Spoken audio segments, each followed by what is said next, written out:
tornare in Italia a fare questo film, cioè il rapporto tra prima e dopo. In realtà, dopo due film fatti a Hollywood, avevo voglia di tornare in Italia ed era proprio una specie di ritorno a Itaca in tutti i sensi. Sentivo di aver visto cose, di fatto cose importanti, direi anche incredibili, se non miracolose, in America, e il mio ritorno è stato quello proprio di tornare al punto di partenza che era in tutti i sensi l'ultimo bacio, e questi personaggi, molto più che gli attori con cui siamo amici legati, ma i personaggi stessi in qualche modo sono cresciuti dentro di me in questi anni. Mi sono chiesto spesso che fine avessero fatto e ho voluto dare una risposta perché la mia vita si era modificata, avevo cambiato molti punti di vista rispetto a quando avevo fatto l'ultimo bacio, avevo fatto errori, mi sono rialzato, ho rilanciato, eccetera, e ho capito che in questo decennio, dai 30 ai 40 anni, in realtà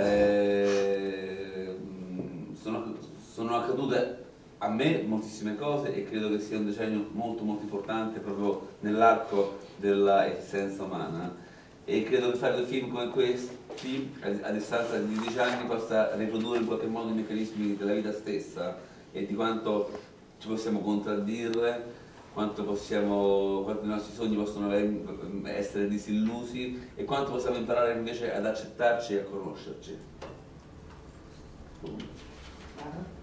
En réalité, oui, à Hollywood, j'avais vraiment envie de revenir en Italie, et bon, j'ai vécu des choses très très importantes, incroyables, vraiment merveilleuses là-bas. Et il fallait que je revienne au point de départ, et le point de départ, c'était Ultimo Bacio. Ces personnages, et je dirais que ces personnages encore plus que les acteurs qui sont aussi des amis, ont grandi en moi. Et en fait, j'avais envie de répondre à une seule question, c'est-à-dire, qu'est-ce qui leur est arrivé? Comment ils ont grandi? Donc moi, ma vie avait changé par rapport au premier film, j'ai commis des erreurs, enfin, j'ai vécu beaucoup de choses, et donc j'ai compris qu'entre 30 et 40 ans, il m'était arrivé beaucoup de choses et que c'était vraiment une décennie importante, charnière. Donc ces deux films qui s'étalent sur 10 ans comportent le mécanisme de la vie même, de la vie en soi. Donc on peut avoir des contradictions, on peut être déçu dans la vie, mais le plus important c'est de s'accepter, et c'est ce dont parle le film. Je voulais savoir, c'est une question qui s'adresse un peu à tout l'équipe. À leur avis, qui avait raison dans le film? Celui qui à la fin arrive à partir pour se retrouver tout seul au bout du monde, ou ceux qui restent?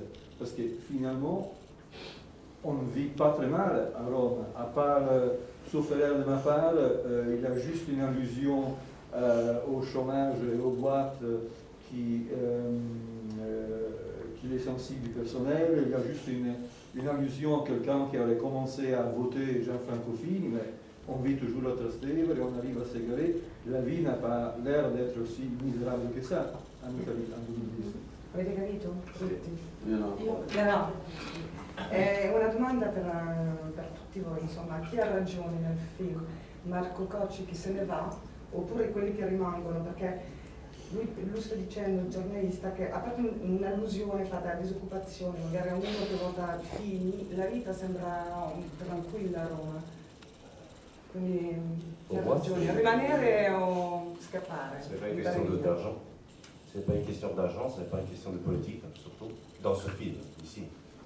Évidemment, je crois que Gabriel ne voulait pas parler de politique ou d'économie.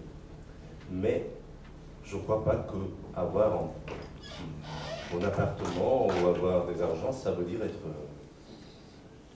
satisfait de propre vie ou d'être heureux. Et donc, c'est vrai que ça manque dans le film, mais c'est vrai que ça fait pas partie du film. En Italie, il y a beaucoup de gens qui ont dit ça, qui ont pensé que si on parle de chômage, ça veut dire que si on ne parle pas de choses qui ont affaire avec nos vies sociales, ça veut dire qu'on n'est pas dans la société. c'est pas comme ça pour moi. C'est mon idée. On ne voulait pas parler de ça. On voulait parler d'émotions, des gens qui aiment et que, à 40 ans, ne veut pas, veut pas cesser de lutter pour sa propre félicité. Moi, je pense aussi autre chose, c'est que même si ce n'est pas déclaré, à chaque fois, le film de Gabriele prend ce personnage dans des moments de crise humaine, des moments cruciaux dans leur vie, où tout ce qui est, quelque part, tout ce qui n'est pas primordial n'est pas là, n'est plus là, parce que il y a des priorités. C'est-à-dire que, je fais l'exemple de mon personnage, Carlo, au bout d'un moment, il a peur de mourir, et c'est ça qui lui fait comprendre qu'il s'était complètement parqué dans sa vie, dans un lieu où il n'était ni heureux ni malheureux, et que finalement, comme il sait très bien ce qu'il veut, il faut qu'il lutte pour ça. Et je pense qu'il y a des moments dans notre vie où, naturellement, notre attention se déplace sur quelque chose de très intime, et tout ce qui est politique, tout ce qui est, entre guillemets, social, ça sort vraiment de notre champ de vision. Je pense que même si ce n'est pas déclaré, ça a à voir aussi avec le fait que ces choses-là ne sont pas dans le film. Il n'y a pas de personnage qui a raison, ou un autre personnage qui n'y a pas raison dans le film. Chaque personnage cherche sa vie, sa rue.